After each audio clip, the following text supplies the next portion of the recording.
Hello, everyone, and I hope you and your families are all well in this unprecedented time. I want to take a moment to introduce you to Mark Williams. Some of you already know Mark. Mark is from the Mindset Development Group. Mark has graciously agreed to give us access to a set of videos that he's put together for his clients. Before we start, perhaps, Mark, you could give us a little bit of an overview and some of the background behind the video set and indeed the history into the Mindset Development Group. Yeah, sure, Ken. So a warm welcome to everybody. I know some of you will recognise me and others won't. So a little bit of background onto the Mindset Development Group and how these videos came to pass, as it were. So because I speak to you not as a learning and development professional, nor as a business psychologist. So my background is very much where most of you have been most of your adult life in the corporate world. And as a sales leader, I spent an inordinate amount of shareholders' money and resource on traditional sales training. And during that time, I was always ended up disappointed about the take-up of any methodology and certainly any tangible link there was to a key performance indicator or any top or bottom line performance increase. And so that always got me, just intrigued about why that was. And when I came out of corporate life, I thought there must be a gap in the market. And this was based out of the fact that I've been a sports nut all my life and really interested in what it is that differentiates the very top performing sports people in their field and the also runs. And it tends to be about mindset. And so the gestation of the Mindset Development Group was around that question. Is there a body of work that can help people in corporate life as they were, as it does athletes in the whole area of mindset? So the content has been delivered or developed by some research in evidence-based thought leadership around sports psychology, business psychology, positive psychology, what is known as behavioral economics and neuroscience. And the important thing about that is this is science. It's evidence-based science. So if you were to apply the tools, techniques, and the mental constructs, you can be very confident that it would make a difference to your work or even your life outside of work in the areas of focus, resilience, motivation, confidence, and empathy. So that's the backdrop to the Mindset Development Group. And actually, when we first put the company together, it's called Sales Mind because that's where my background was. But the ubiquitous feedback was that the material was totally aligned to anybody. It was had value to anybody in any walk of life and any commercial discipline. So 18 months ago, we rebranded the company from Sales Mind to the Mindset Development Group. So the videos particularly were put together originally at the start of the COVID-19 outbreak with a client of ours that you would be aware of called VMware. So we put these together in cahoots with VMware and a number of our other clients, including the relationship we've had with Ken, thought this would be valuable to the teams that certainly he runs and our other clients. So there we go. That is a rampage about the background of Sales Mind and how we came to the video series. And isn't it interesting how some of the techniques that that professional athletes and sports people use and how relevant those are to the business world and how little the business world tend to pick up on some of those ideas and how slow we are to adopt those ideas, although we're very quick to adopt technology. Yeah, no, it's fascinating, and I think that hopefully that's the gap in the market that the organisation that I set up actually fills. Because you're absolutely right, the relevance of mental training to top athletes is equally applicable to those of us. It's certainly in sales and commercial life, but actually in any walk of life. You know, anybody could do whatever their start point. You know, would my life benefit by being more focused? Yep. More resilient? Yep. More motivated? Yep. Increase my confidence in a competency kind of way? Yep. And more empathetic skills with my family, with my colleagues, with my peers? Yep. Totally. So turning our thoughts towards the actual course itself that we're about to embark on. Yeah. What do you think are the key takeaways for the people who are going to be taking this course? And you know, if you had to steer people towards particular outcomes, what do you think those might look like? Well, and this is based on the feedback of the people that have been through the workshop. So, as you know, our standard workshop is a 2-day workshop. But I've been incredibly hopeful that the same outputs can be achieved to a degree by watching the video series. And they would be, whatever one's start point, an enhanced level of self-awareness. And that is totally aligned to developing one's own emotional intelligence, the ability to be self-aware. And emotional intelligence, I would define as the ability that we have to give a considered response to any situation rather than an emotional knee-jerk reaction. So I think that would be point one. Point two would be an enhanced level of the fact of our own responsibility, so that I am responsible for my own behaviour. You are responsible for your own, Ken. We're not responsible for anybody else's. So anybody can take responsibility for their own behaviour when, you know, life is being kind and full of rainbows and unicorns. The true test for any of us is how we behave when life is challenging and it's not going the way we want, and we have roadblocks and barriers that are put in our way. How do we behave under that kind of more stressful situation? So that would be one element. Being responsible for our own behaviour and stepping up to that. And you can see how that's aligned to our own emotional intelligence. I would say being responsible for our own personal development. So one of the things that under the responsibilities bit is actually leaning into the fact that we can develop ourselves both professionally and personally, and then being a good team player. The last bit I would say, and this speaks to probably the modules that on focus, is being in control of a process that makes success happen. So, or being focused on a key set of activities that afford success the best possible chance of being a natural output of the work that we do. So there'd be the generics, but of course, you know, I can't speak. Everybody has comes from a different place, a nuanced position in their lives, and there'll be other takeouts that are very much germane and relevant to an individual, depending on their own life circumstances. Yeah, I think it's particularly poignant that we've decided to do this during this COVID period, where people are perhaps having to deal with influences from, you know, outside their normal working environment, looking after children at home, trying to cope with unusual working hours, not being able to have those what the Americans like to call those water cooler conversations. I think it's particularly pertinent that we're doing this right now, and trying to kind of hopefully put people in a mindset and a mind frame where they can get some positive outcomes from what has been a very unusual and in some cases tragic period in time. Yeah, and it will speak to, in the third module that we call CIA, which some of the audience will be familiar with, you know, which stands for Control, Influence, Accept. There's a lot that's happened to all of us over the last 10, 12 weeks, which is in the accept category.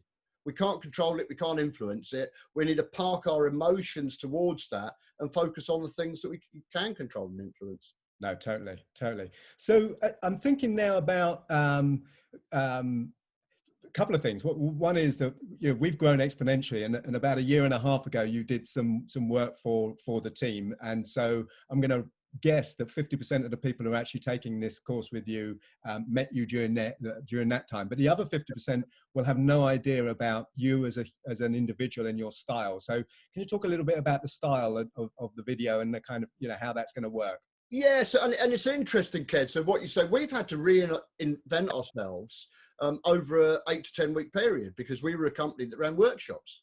That's what we did. Now, you'd appreciate that work stopped on a dime 10 weeks ago, and it's not going to come back anytime soon.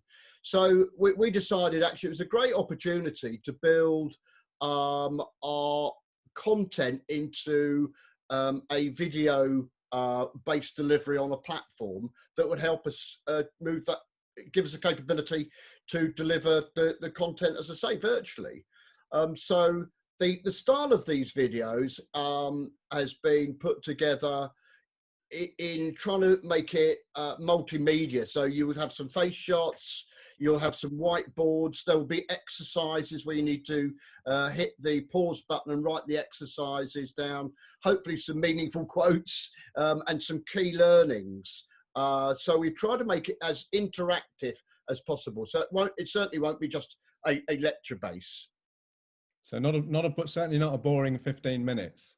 I would hope not. I would hope not. glad to hear it. So growth mindset. So means different things to different people. Give us your interpretation of what that means.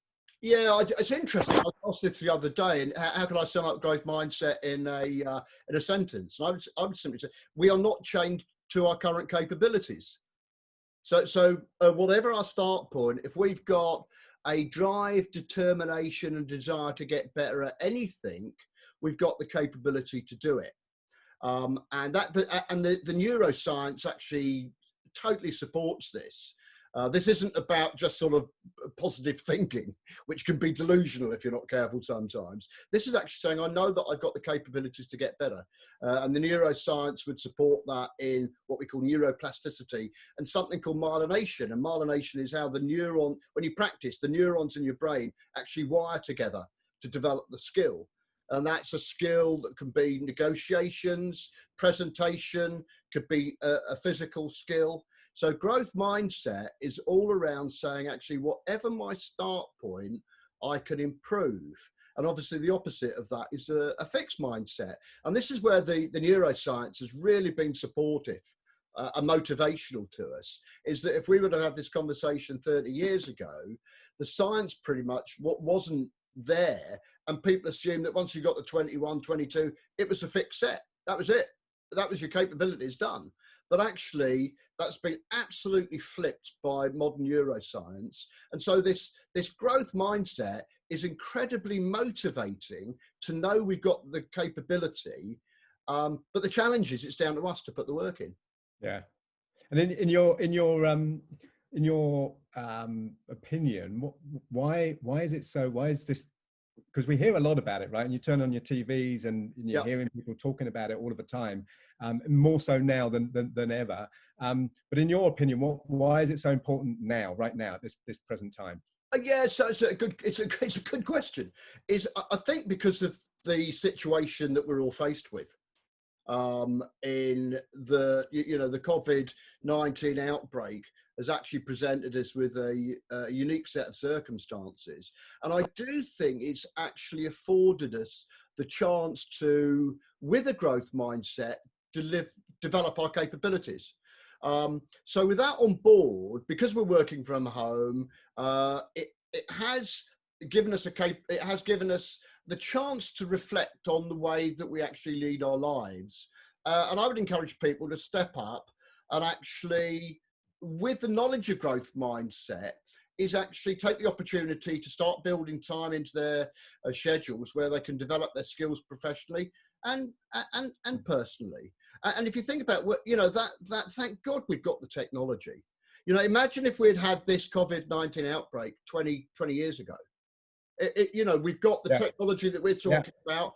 And if you think about that, where we're really fortunate is to be living in an age where anything we want to know about anything, about the whole spectrum of mankind, is a click away. YouTube, Google. And if we go back 30 odd years, I'm probably showing my age a little bit here, but you know, we had to go and rummage around in encyclopedias. We're not there now. Yeah. So Yeah. I would encourage people, why is it so important now? Well, it's given us the chance to actually maybe reflect and allocate time to our own personal development in and outside the workplace. The growth mindset means actually I can lean into this and I can get better at anything. Even if I wanted to take a musical instrument up or learn a foreign language, I've got the capability to do that. And actually, even if I wanted to learn French after I finished the conversation with you, Ken, I could go online and start that process immediately. You know, how lucky are we? Yeah, no, that's really interesting. It leads me into my next question, which is really about, you know, thinking about the application. Everyone's going to be sitting here, they're going to be watching this video, hopefully participating in the full course. When you think about the application, how do you think people, what's your recommendation for people to get the most out of it and then be able to apply some of the concepts that you're going to be introducing? And those of the people that are on this call that have actually been on that training course, they'll be looking at the monkey over your shoulder there and the rubber brain. Others will be wondering what the hell's going on. Yeah. Some other people will be thinking, I remember those concepts, and that will be bringing it back. So how do you think people should apply these concepts to not just their work life, but their home life and their personal lives? Yeah, so it's, again, a good question. So I think this starts with a couple of things that we will build into the module, the video on focus again, which will look at actually the importance of routine. So we will introduce in that video the importance of maybe, you know, over time looking to get up a little bit earlier. So maybe start with getting up a quarter of an hour earlier, then half an hour earlier, and you're building in some time at the front of the day to actually use that time for self-development work. And I don't mean when you wake up, go straight into work emails. I mean, have a time which is your precious time before you get into the work day. The reality is none of us are commuting now, right? So that time that we used to spend commuting, perhaps we could put to better use. Yep. Yeah, absolutely. And there's another element which some of the delegates might remember, or a tool, which is called Plan, Do, Review. Friday mornings, have a meeting with yourself for half an hour, and we talk about big rocks. And, you know, I'd really encourage people to have a big rock, which is their own self-development, and then build that into their work and working week. And if you've got this early morning club, it's a great way to start the day, you know? Yeah, no. Rather than just go straight on your first Zoom meeting of the day. Absolutely. No, totally. Yeah. So, thank you for that. That's a really good answer. So I'm thinking about the audience, and obviously, you know, you when you went down the route of originally setting up SalesMind and now your current business, you obviously set yourself a massive task, because salespeople are skeptical, they're cynical, they're tough to get through. So I'm now thinking about the barriers and the roadblocks and not just the ones that other people put in people's way, but the roadblocks we put in our own way. How can we use some of the concepts to kind of remove some of those barriers and practically use some of the skills that you're going to be covering during the videos? Yeah, so I would suggest that I mentioned, I think we almost started the conversation when we got into growth mindset about self-awareness. And so much of it is about enhanced self-awareness. And it's interesting. I think the more self-aware you are, the more self-aware you become. It's almost self-perpetuating. So starting that, and the getting under the skin of the content helps that. So what I would suggest is the videos stand multiple viewings. You know, and once they've been launched, and they'll be launched in a phased approach. And I think, you know, the modules will be one, which is this one on growth mindset, one on control, influence, accept, which will bring in our good friend, the chimp, as well. We're going to look at resilience, about how we can bounce back from adversity when it happens to us in a very objective way. We're going to look at focus, which we mentioned. And the last one is going to be all about how we can enhance our mental well-being. So I think because the material will be new to some people, and to others, hopefully it will refresh their knowledge, that, you know, that will enhance one's self-awareness. And then really is up to us to then building the tools and the techniques that we think will add value to our lives. And I would suggest to for each of the videos, maybe just make 1 or 2 commitment that you're going to try and do something different. You know, it might be plan, do, review. It might be running a mindfulness practice each morning. It might be doing some journaling. You know, it might be the early morning, but there will be things that you can take from each and one of the videos. So maybe take 1 or 2 per video and make the commitments to yourself to do. Yeah, I guess it's a bit like we do in our everyday sales life, right? We never look at the annual number, right? We break it down. What can we do this month? What can we do this quarter? Yeah. You know, and we break it down into time frames, so it's A, not so daunting, and B, so that we can, you know, we can munch our way through those and get to the end with hopefully positive results. Yeah. What a final question. I know we've come back. Sorry, Ken, can I just come back to one question I didn't answer, which is about the healthy cynicism kind of piece with any training. And I would say with this, it's come to this, you know, none of this is prescriptive. For each individual, critically evaluate the content that is delivered, and where things make sense for the individual in their own lives, well then step up and apply and practice with it and make it fit their own lives. But that does come down to the, so I think the critical viewing of the content is a really healthy thing to do, and then make it work for you in the individual idiosyncratic sort of scenario, which is one's own life, you know. Yeah. And yeah, at the end of the day, it feels to me like you've made these videos deliberately digestible, so they're small chunks. It's not, you know, hours of sitting in front of videos. It's small chunks, digest them, and then get on with your day. And maybe that, you know, that period, as you say, at the beginning of your day is where you start with, you know, reviewing the video, review some of the content perhaps in previous videos, and get through. So just a final question, if I may. I'm thinking about people's natural talent and how that plays into growth mindset. Can you perhaps talk a little bit about that? Yes, it's interesting. The whole, my own personal view, I think talent is probably the most overused or misused term. And I'm even hazarding a guess that say that Okta might even have their own talent management function somewhere. As if, you know, you don't have a hard work function, do you? It's you know, Britain's got talent, not hard work, isn't it? As if, you know, and if you look at, this is especially true in sports, is the sports media write everything off to talent. You know, what a talented tennis player, golfer, footballer.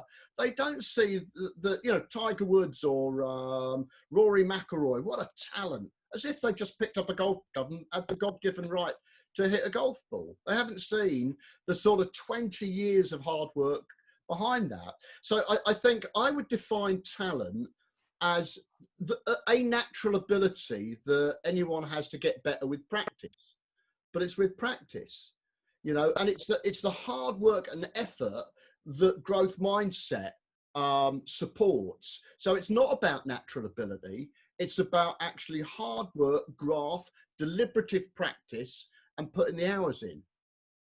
So talent's your start point. Then it's all around effort.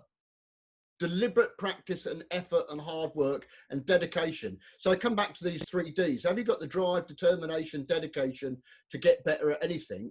Then it's around putting the practice in. And you know, that is equally true in commercial life as it is for sports.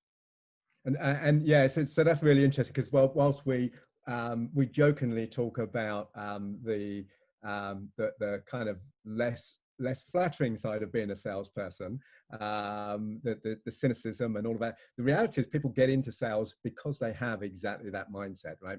Most people come into sales because they believe there's something better they can be doing. They believe that they can earn a living by on their wits, right? Yeah. And you're right. And we always say the harder they work, the luckier they seem to get. So yeah.